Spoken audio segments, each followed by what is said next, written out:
পড়াশোনার ক্ষেত্রে কালারফুল জিনিসগুলো আমাদের অনেক বেশি আকর্ষণ করে। কালারফুল স্টিকি নোটগুলা দিয়ে আমাদের নোট করতে ভালো লাগে। বিভিন্ন রকমের পেন দিয়ে আমাদের টাইম টেবিল আমরা সুন্দরভাবে বানাই। সাদা কালো টু ডু লিস্ট দেখতে দেখতে আসলে আমি নিজেও অনেকটা বোরিং হয়ে গেছিলাম। সো ভাবলাম নতুন কিছু ট্রাই করা যাক, একটু কালারফুল, একটু ডিফারেন্ট। তো আমি নিজের জন্য বানিয়ে নিছি একটা জার্নাল বুক। তো এখানে থাকবে আসলে আমার প্রত্যেক দিনের পড়ার রুটিন, বাট এটাতে কি থাকবে এটা আমি একটু পরে বলতেছি। আর পড়ার টেবিলটা একটু পিঙ্কিশ একটু কালারফুল হইলে আসলে বেশি ভালো লাগে। নিজের জন্য বানিয়ে নিছি একটা স্টাডি প্ল্যানার, যেটাতে থাকবে আমার ডেইলি যেটা করব সেটা এখানে থাকবে। সো এটার ভেতরে আমি পরে দেখাবো।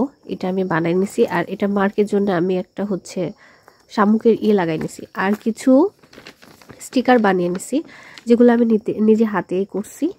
এখন এইগুলো আমি হচ্ছে কেটে নেব। যদি আমি প্রিন্ট আউট করে নিতে পারতাম, বাট ভাবলাম যে একটু নিজে ট্রাই করি। সো এইগুলো আমি কিভাবে বানাই আমি কোনো একটা ভিডিওতে এটা বলে দিব।